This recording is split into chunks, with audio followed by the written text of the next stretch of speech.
I'm Dr. Joe McGinley. Welcome to the McGinley Difference podcast. We're here at the M Building in Casper, Wyoming. We have a special guest for you today. We have Team Andretti's Indy Next racer, Lochie Hughes. Lochie, welcome to Casper. Yeah, thanks for having me. It's cool to be here. It's a little bit of a different town than what I'm used to, a bit smaller, but it's really cool with the mountains in the background and everything. So no. So you flew into town yesterday. Where'd you fly in from?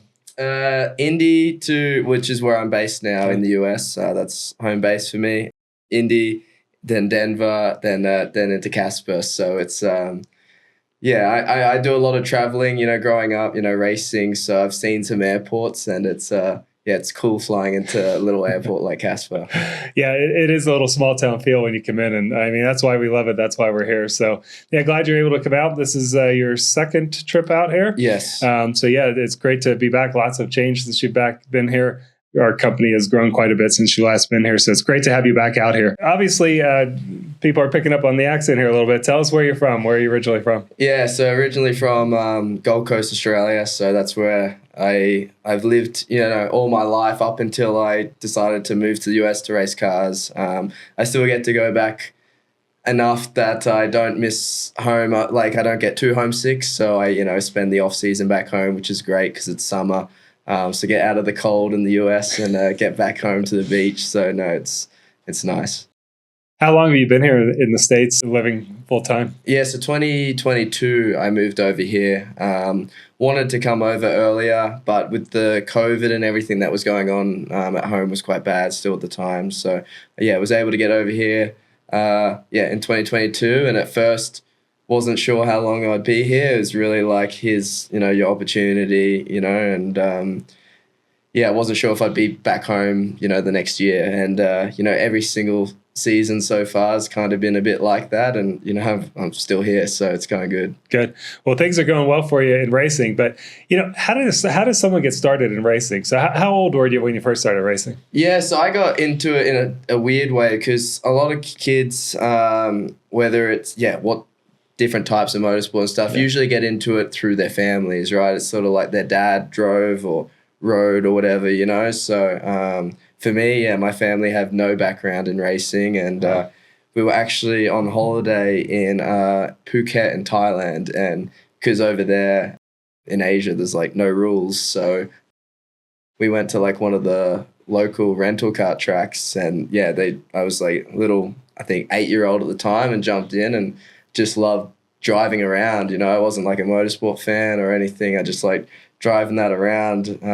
Came back home and just absolutely hounded my parents to take me to like the indoor go-kart track nearby, and did that. Met a guy who was working there who was a race car driver himself, up and coming, trying to, make it himself. And he sort of said, "Oh, like you're quite good. Do you like do this? Like, do you race go-karts?" And I was like, "No." Like, mum was with me at the time. She was like, "No, he just likes driving pretty much." So, and he helped us get into it. And so started racing go-karts properly and raced all over Australia. Ended up coming over here to the US and race, and in Europe as well, did a lot of racing. So yeah, it's crazy. You go to a lot of places you never thought you'd ever go to if it wasn't for racing. So yeah, it's kind of how I got into it. And now, living in Indianapolis, which I never thought was going to happen as well. So that's pretty cool. That's insane. So how old were you at your first race? First race was January 2012. So I was 9 years old, about to turn 10.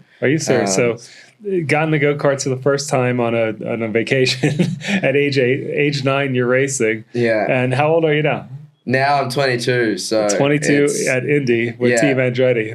That's insane. And I actually won my first ever race as well. So at age 9? Yeah. First ever race I competed in. So it was, to be fair, it was a beginner race. So everyone in the field was a beginner as well. But when I don't tell people that part of it, it sounds a lot better.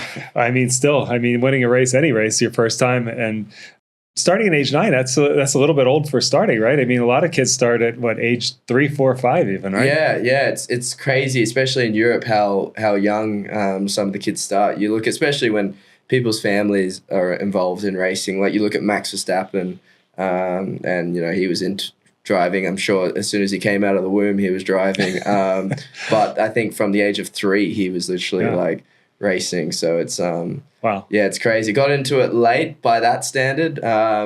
But I was actually happy looking back on it that I did get into it a little bit late. It still sounds crazy saying you got into something late when you got into it at 9 years old.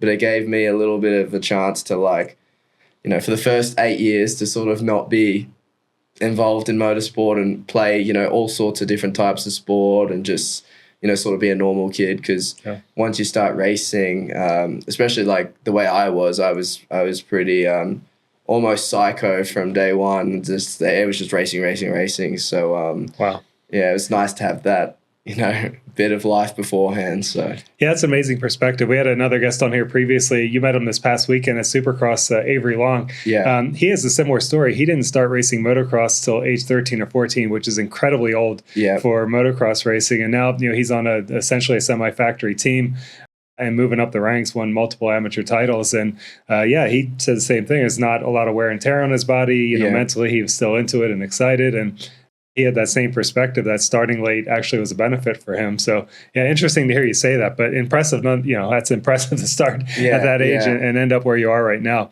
So you're racing go-karts all across the world at that point. Yeah. How did you end up coming to the States? Well, actually, one of the go-karts, so we used to do this go-kart race every year called the Super Nats. It's in Las Vegas, so it's actually one of the biggest karting races in the world. And so it's pretty cool. From the age of, I think, 10 to 15, we were going to Vegas every year in November to do this big go-kart race. So you grow up a little bit faster, you know, when you're traveling to places like that and just being involved in motorsport anyway. But one of the teams we raced for was Jay Howard, who I ended up racing for in cars. And at that time, he didn't have a car team. He just had a go-kart team. And obviously being an ex-driver himself, ex-Indy 500, you know, raced a couple Indy 500s.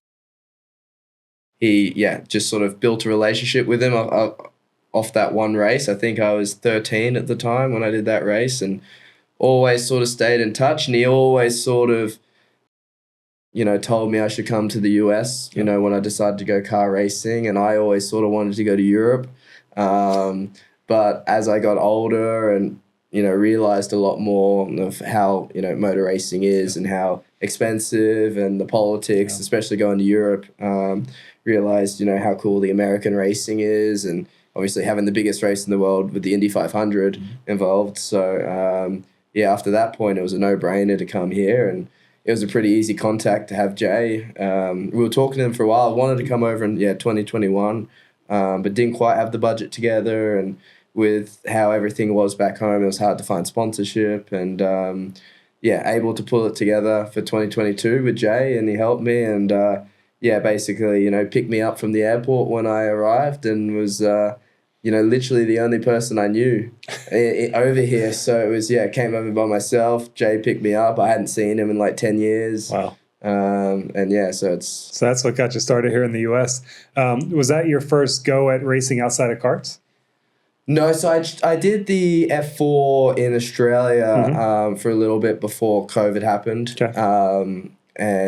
Originally we were trying to go to Europe for 2020. There was a big push, and we're trying to make that happen. And then COVID happened, and almost a blessing in disguise. But at the time it wasn't. But so I first started car racing back home, and then picked it back up. And you won that title, correct, in the F4? I finished second in Australia. I finished second. Over here, I won the championship. Right.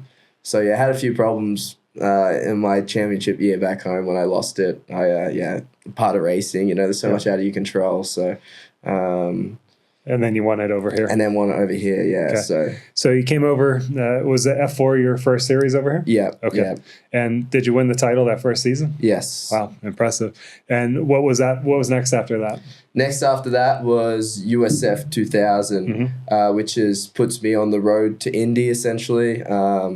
You know, the great thing about the US pathway is they used to call it the Road to Indy. They had to change the name for a few reasons, but everyone still refers to it as the Road to Indy. And you win USF 2000, you get, you know, a couple $100,000 to help you move up to pro, and you win pro, and you get, you know, a $600,000 scholarship to help you move to Indy Next, which is where I am now, and then you win Indy Next, and you have, I think, $1 million scholarship to help you go to an IndyCar team with. So there's no other racing series in the world that does that.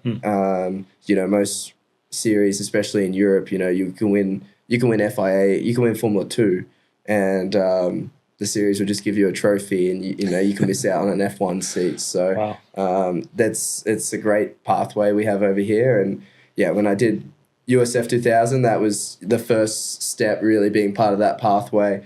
All the races are with IndyCar, so it's like you feel that little bit more pressure. You're racing in front of the guys who the big guys who are watching. So but yeah, that's what I did after F4. So that got me going to where I am now. So in the 2000 series, that leads into how we ended up meeting, right? Yes. So that first season of the 2000 series, tell us a little bit about some of the struggles that you were having that year. So you went into that series, I'm sure, expecting to win, and you had won a few of the races. But what was going on that year? What held you back? Yeah, so I started the season off really well, winning. I think we won from the first 4 rounds, a race at every round, and leading the championship. It was a really close championship battle.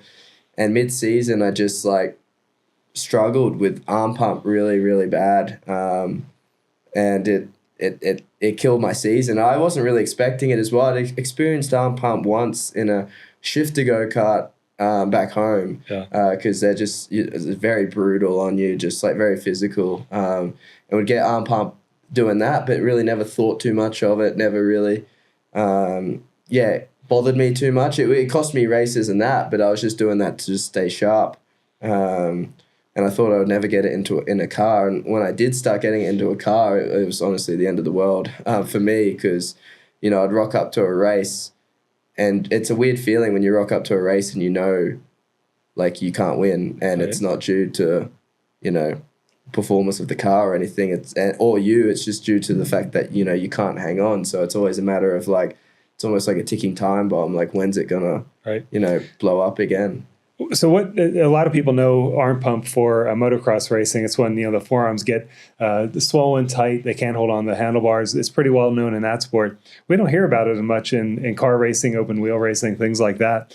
So a lot of people have asked me about that, and they when they hear your story, what actually were you experiencing out there? How was that hindering you? Because you and I talked about it, obviously, but for the fans out there listening, what was arm pump doing to you as a driver, and how was that limiting you in these races? Yeah, I mean, I would start a weekend off okay, and honestly every session for the rest of the weekend would get worse and worse and worse. I remember a race at Mid-Ohio, lap 3 into the race, and all of a sudden my hands, my forearms were just in extreme pain. I couldn't turn the wheel. And it was just, I couldn't drive the way I needed to drive fast. It was just hanging on, really, which is never a nice way to drive. And you can't win and perform when you're driving like that. So you're going in those turns at high speed, and then you're worried about whether you can hold on to the wheel or not. Exactly. Yeah, you end up just driving slower, because the wheel gets, everything gets a bit easier when you drive slower, right? So it's you just naturally start driving slower, and it's just, it's mentally, it's horrible. And then that sort of hindered your results, right? And then exactly, you ended up, third in that series? Yeah, I went from leading the championship to third, and the second half of the season honestly had, no great results to show. Had one podium, and that was in a wet race, which, got a bit lucky with there, because that took a little bit of the, the physicality out of the race. I didn't have the high grip and stuff, so I could hang on a bit better. But yeah, that's how, I was desperately asking people about arm pump. I was like, they're how do I fix what is this? that? Yeah, exactly. And what are you talking about? There was a few IndyCar drivers who had it, and, was talking to some of them about it. And it was still sort of a weird topic, because some of the ones that had it, I don't know if they didn't really want to talk about it, or they didn't even know they didn't even know that's exactly what it was, because it's not as talked about in car racing.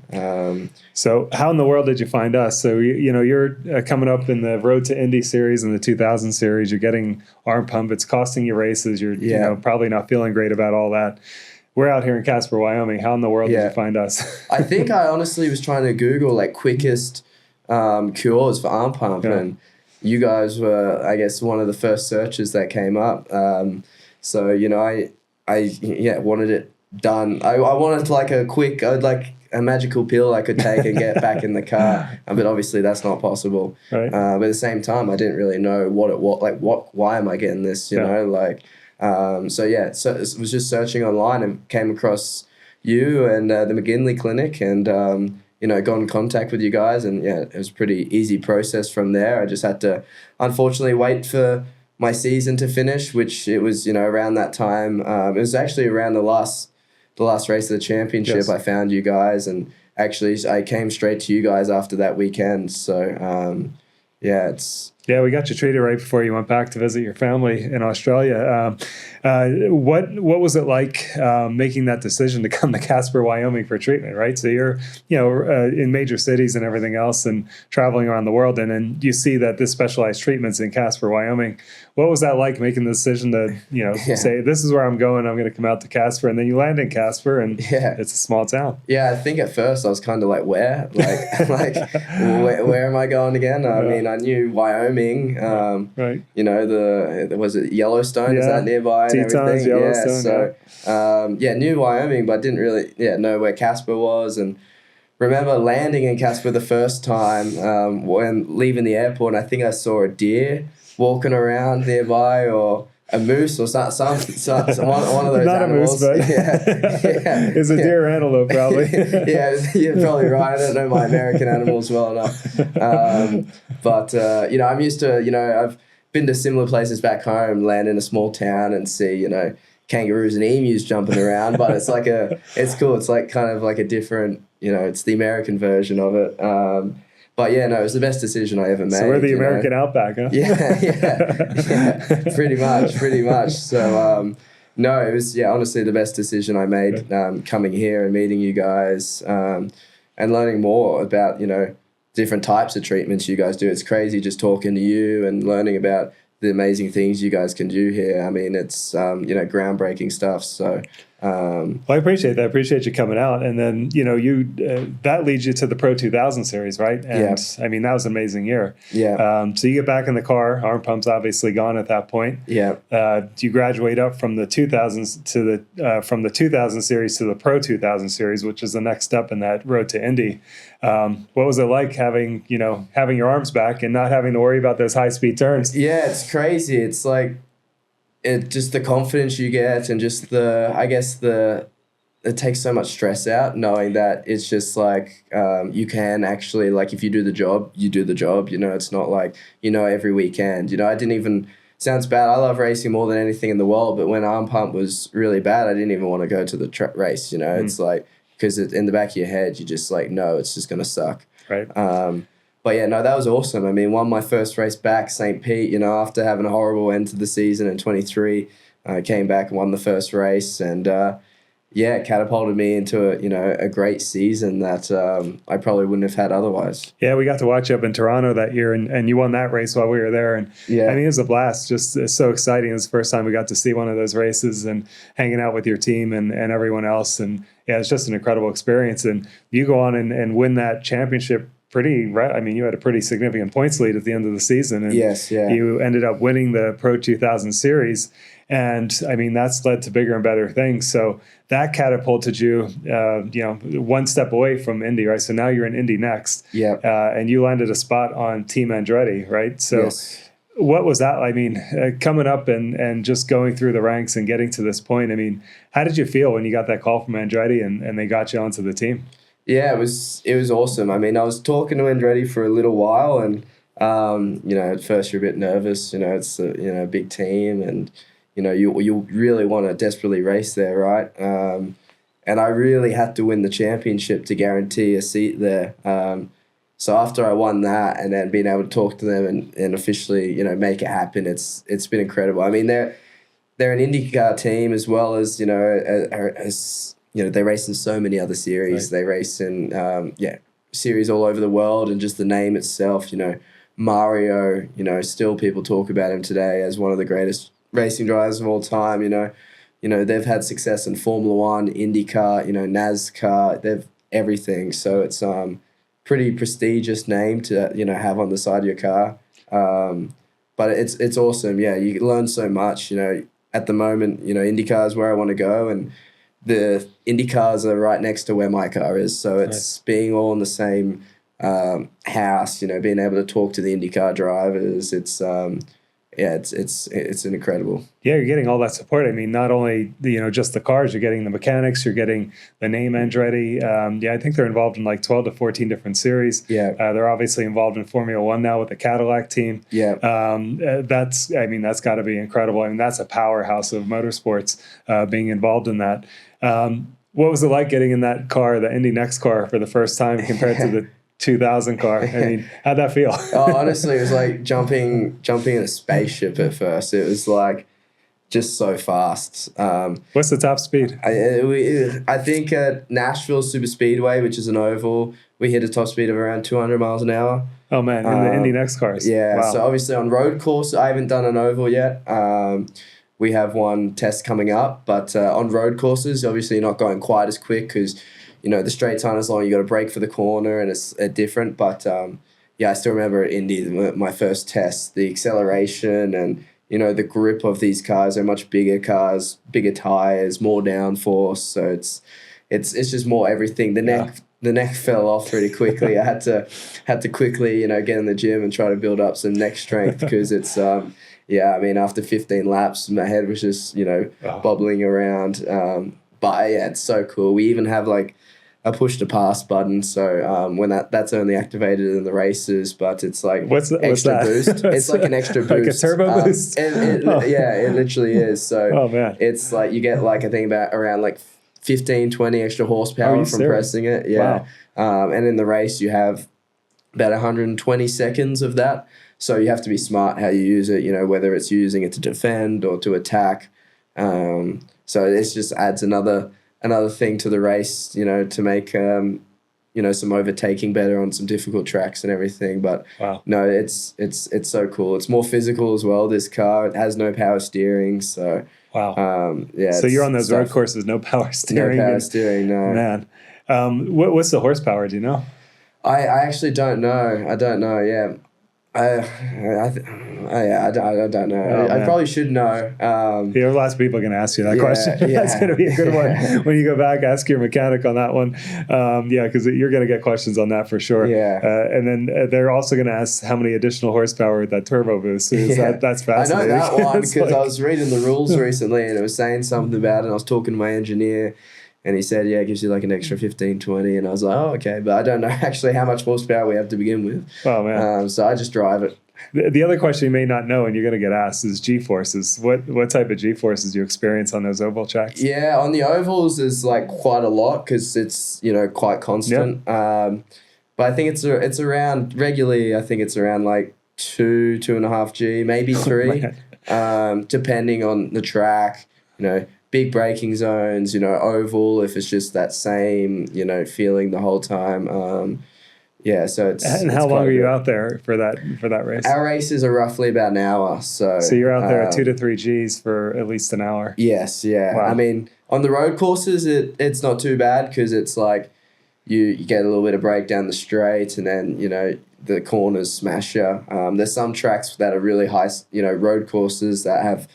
some really high-speed corners, and they're the worst because then you're just like, the neck's just hanging on the whole time. So they can get a bit painful towards the end. Wow, that's incredible. So you go up to Indy and then you're experiencing all these changes and everything, and you really have a short period of time to prepare, right, for that first race in St. Pete, relatively speaking. It's only a few months, right? Yes, in the car. So you're testing, getting the tires, the suspension, getting the engine set up to your liking. Yeah. And again, these cars are fairly similar on the team, but all of you, I'm sure, tune them differently, correct? Exactly. We all usually start off the weekend the same, but we all have our own engineer, our own mechanics, and sort of go from there. And after each session, everyone gets together, talks about the changes they made, how it felt, what they want to do for the next session. But really from there, it's like you and your engineer can just, talk about, whatever you want. And I'm sure, as it gets later in the season and if some, battling for a championship with a teammate, it can get a bit weird. But yeah, it's sort of part of it. But in these cars as well, we don't get much testing really. Like, wow. I think before the first race, I mean, I'd never driven this car before. I think I'd driven it five days. I got in the car. Yeah. So it's not much, relatively. So it's obviously, if you're playing in the US Open in tennis, you're going to do more than 5 days of practice. So it's very different. Oh, that's insane. Any idea what the value of these cars are? I don't know. I know they're a lot. Yeah, I'm sure. I don't exactly know the value of if you them. crash one, you might find out. Exactly. So I don't really want to find out, to be honest. So just I've seen some of them up close. I mean, they're just incredible. I can't even imagine like what it costs to put one of those things together. Yeah, they're full carbon, obviously, and it's all Dallara made. So it's a lot of money. I bet. So you get into your first race. So round one just happened a few weeks ago. You're down in St. Pete, track that you've done well at in the past. Were you nervous going into that first race? Yeah, I think the first race is always, a nervous one, right? It's like we've had so long. We've had Christmas. It's been like the last time I raced a car was ages ago. Yeah. So it's like you always wonder in the back of your head, can I still do this? It's like all those questions are going on. And it's always cool as well because St. Pete's such a nice part of the world, Florida. It's, street circuit around there. So it always adds a bit of, no one knows what can happen. And also being my first race in Indy Next and for Andretti, it's a bit of a step up from the pro car. So, it was obviously had nerves going in, wanted to do well. But I was pretty happy to take second out of it. I'm a racer and I'm arrogant and I want to win and I wanted to win. But if I had been told going into the weekend, hey, you're gonna would you take second? I would. I definitely. Right. Come on, you need more excitement when you say that. You're a rookie coming in on Team Andretti, Indy Next, your first race, you get second place. I mean, that's incredible, right? Yeah. I mean, you always want to win, but yes, getting second place as a rookie, that's impressive. And your results improved all weekend. We were tracking you that weekend, and first practice times, not what you wanted, but you progressed along, and then you won your heat race. And then that got you on the front row for the race. And then you and your teammate ended up going 1 and 2, which is pretty cool. I mean, obviously you have some now competition in your own house there, but it's good to have that feedback as well, and being able to work with your teammate. But starting out second, that's a strong way to start the series. Yeah, and Dennis, my teammates, come from racing, I think about 3 years of Formula 2, so it was right on the doorstep of Formula 1. So he's got a lot more experience than I do. So, to finish second behind him is a good start. Good points. At the end of the day, this is a championship. If you finish second to every race for the whole season, you'll probably win the championship. Yep. So that's the ultimate goal. And you guys have been racing each other for years, right? Yeah. I mean, Andretti just posted a picture the other day of us two. I think about exactly 10 years ago. 2015. We were on the podium together in Italy. So, and now we've repeated that in the US. So hopefully there's a few more of those throughout the rest of this year. Oh man, that's impressive. We'll be moving on to the other races this year, but a couple just things off topic from racing. You get done a race. What's your favorite? What do you guys eat? So you eat healthy diets, you eat junk food. I mean, what's it like celebrating after one of these races? I mean, usually it depends. Like after a test day, or after.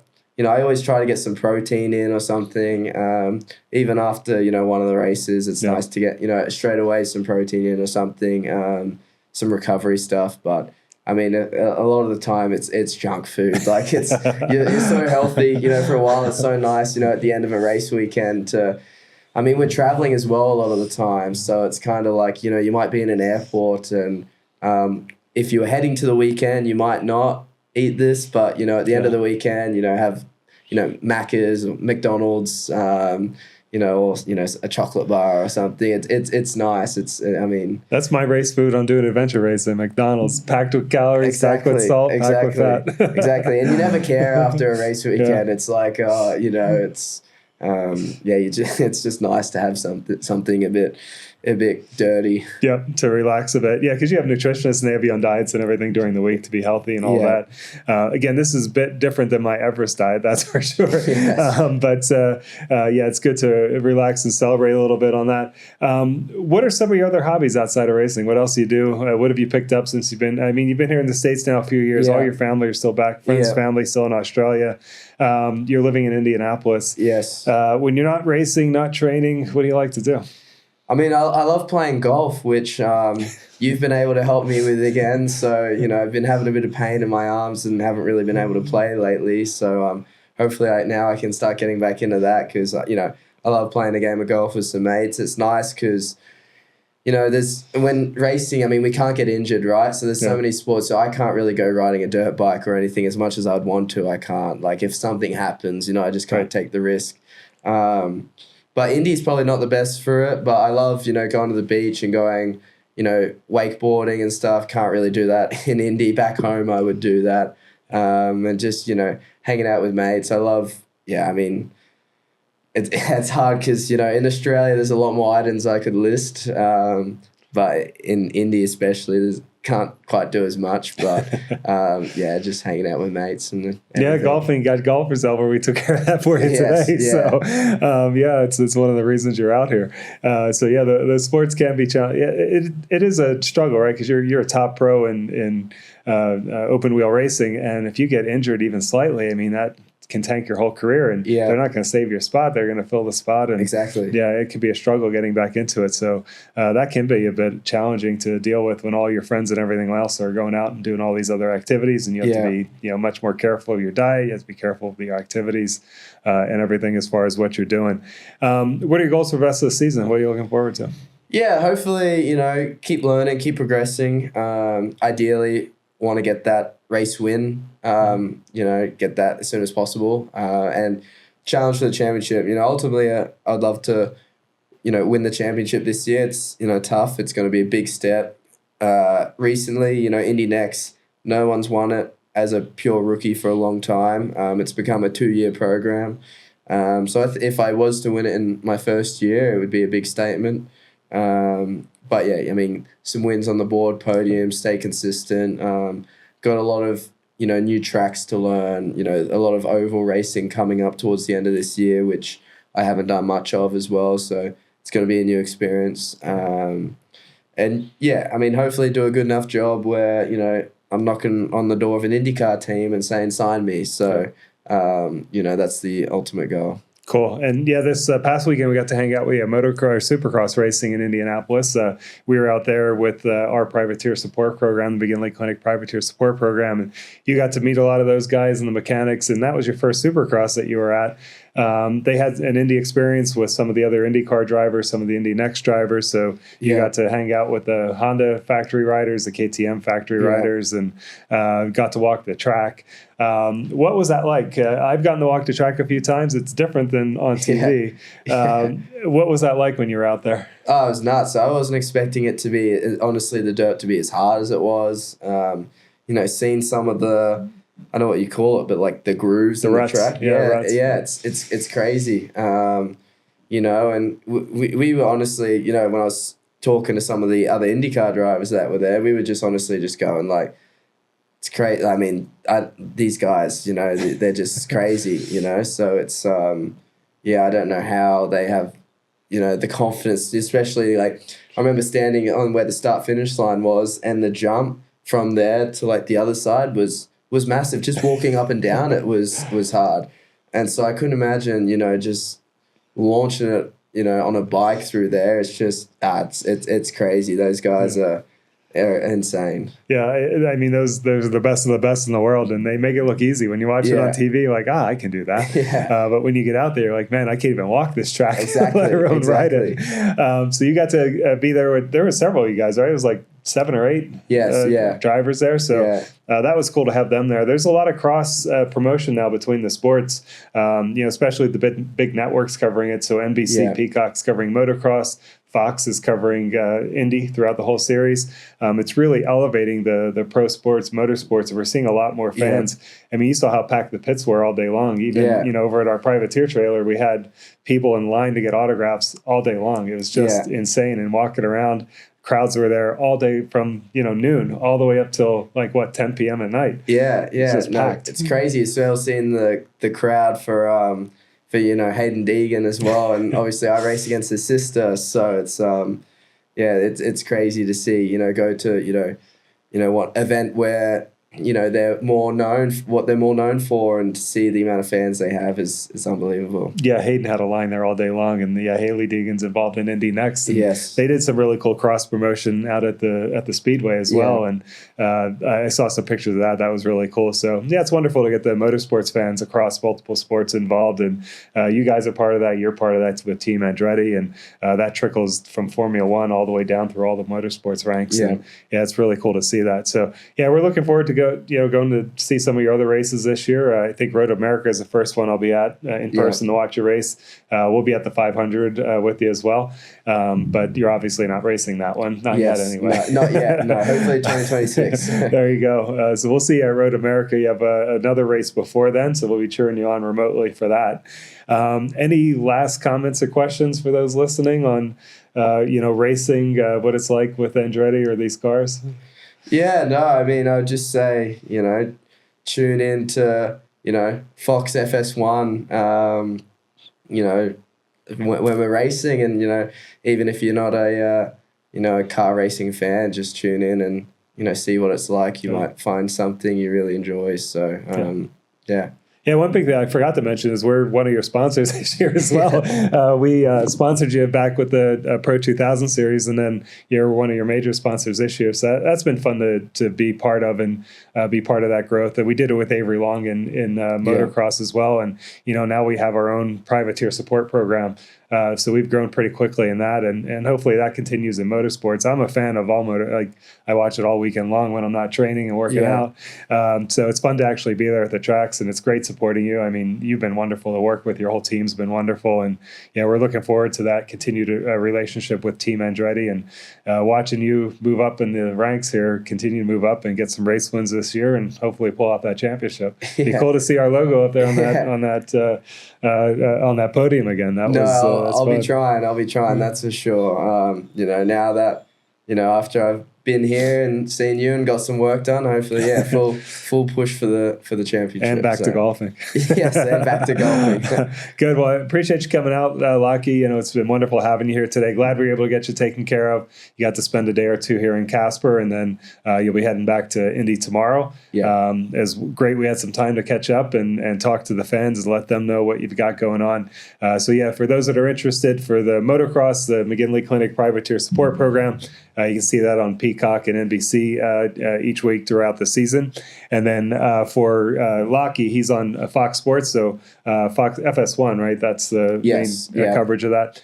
So you can see Lochie coming up here. When's your next race? The next race is, I think, first weekend of May. Okay. So it'll be, I don't know if that's the May 3rd or 4th or something, I think it might be. So, you can watch practice all the way through to the race. So they have full coverage now. So the practice sessions, the timing sessions, the qualifiers. So Fox Sports FX1 early May 3rd, 4th-ish. That'll be the next round 2 of the Indy Next series. Indy 500 after that, and then we'll get into the Heart of Your series throughout the summer. We'll be watching you here in Casper. We'll be at some of your races. And again, thanks for coming out. For those listening, you can follow all the activity. We post all these results and activities on our social media sites.